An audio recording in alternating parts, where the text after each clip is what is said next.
What is up, everybody? This is Keith, Go by Gator Guy 231 across the DFS industry, here to break down tonight's really awesome 4-game WNBA slate.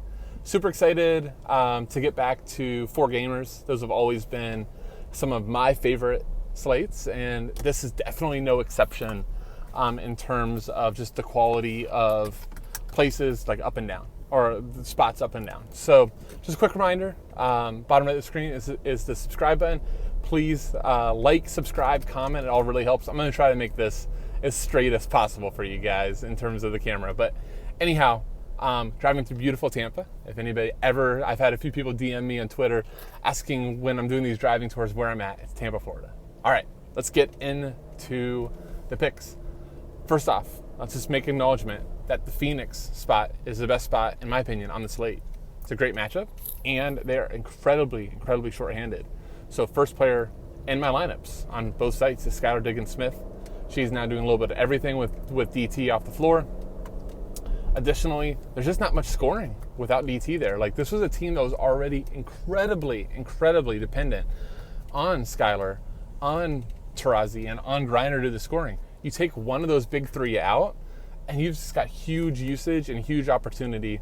Skylar's going to have the ball in her hands a ton, and I just love the spot. So Skylar Diggins-Smith in both of my lineups on both Draftkings and Fanduel, as is her teammate, Brittany Griner. Brittany Griner's coming off of a huge game.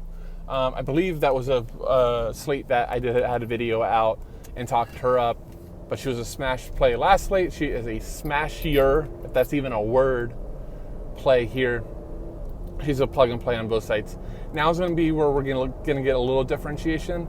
I think both of these players are incredibly viable on both Draftkings and Fanduel. But on Fanduel specifically, I'm looking at Azura Stevens. I was a little skeptical of her last game in terms of how many more minutes to expect. She got up to 28 minutes, which, if you go back to Dallas days with Azura and some of the season last year, when she plays, she absolutely crushes. So she's just too cheap on Fanduel at sub 5,000. I think you have to play her with no Candace. I think no Candace still. Keep an eye. I should have double checked that. I think Candace Parker is still doubtful. So as long as Candace Parker is out, it's Azura Stevens. If Candace Parker is in, I probably want no part of those Chicago bigs. Like no Hubbard, no Endor, no Stevens. That just becomes crowded.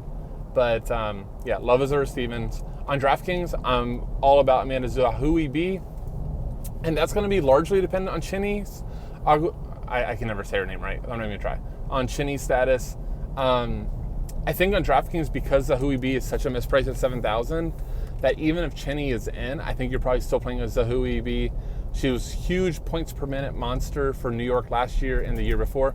Biggest thing with Zahui is just that you never know, like in past years, how many minutes she was going to get. Like New York's rotations were always so awful. So when she finally did get consistent minutes, she got up to 7,000 on FanDuel and close to 10,000 on DraftKings at the end of last season. But she's so cheap right now. She's going to play big minutes, it appears, with no Chinny. And, you just need a locker in your lineups. Let me just give you a few other plays just to keep an eye on. So if no Chinny, I think Nia Coffey played over 30 minutes. Nia Coffey's been really good in limited minutes with LA since signing there. I don't think anybody made any sort of expectations on her when she made that signing. So she's been a really nice player for them. And if she's going to get extended minutes without Chinny, I love her. On both sites, trying to think of who the other play that I wanted to bring up. I think that's really just Nia Coffey, and then just knowing Azura Stevens and Zahui are just elite plays if no Chinny. So that'll do it. If you guys have any sort of questions, feel free to comment. I do get the notifications throughout the day, and will do my best to comment. And if you want full cores, full chat, I also give all the value plays for every slate on our sheet. Check out in the details. To subscribe, you can do as little as $4 a day, or we do have a special season package up on the site too. Make sure you check that out. So once again, thank you all for watching. This is Keith, aka Gator Guy 231. See you.